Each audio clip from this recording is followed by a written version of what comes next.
పేరు Anand Kumar, DSP Rangareddy range, అంటే పాత ఉమ్మడి రంగారెడ్డి జిల్లాలో చూస్తున్నాను.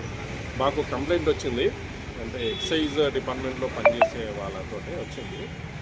ఏమనంటే వాళ్ళ శాలరీస్ కానీ టీఏ బిల్స్ కానీ ఇక్కడ ఫార్వర్డ్ చేయడానికి ఇక్కడ సీనియర్ అసిస్టెంట్గా పనిచేస్తున్న ఒక వ్యక్తి, ఆయన పేరు టి శ్రీధర్, ఆయన సీనియర్ అసిస్టెంట్గా పనిచేస్తాడు. ఆయన ప్రాసెస్ చేస్తాడు. ప్రాసెస్ చేసిన తర్వాత అది పైకి వెళ్ళిన తర్వాత శాంక్షన్ అవుతాయి బిల్స్. అందులో భాగంగా 2022-2023 అంటే 22-23 దానికి సంబంధించిన టీఏ బిల్స్ సుమారు 76,000 చిల్లర. ఆ బిల్స్ ప్రాసెస్ చేయడానికి అట్ ది రేట్ ఆఫ్ 11% దానికి పర్సంటేజ్ ప్రకారం కమిషన్ను అంటే ఒక లంచం రూపంలో డిమాండ్ చేస్తుంది అనమాట. టోటల్గా దాన్ని 11% కింద వేసి 8,150 రూపాయల చిల్లర అవుతుంది. నాకు దాదాపు అట్లీస్ట్ నాకు 8,000 రూపాయలు ఖచ్చితంగా ఇవ్వాలి.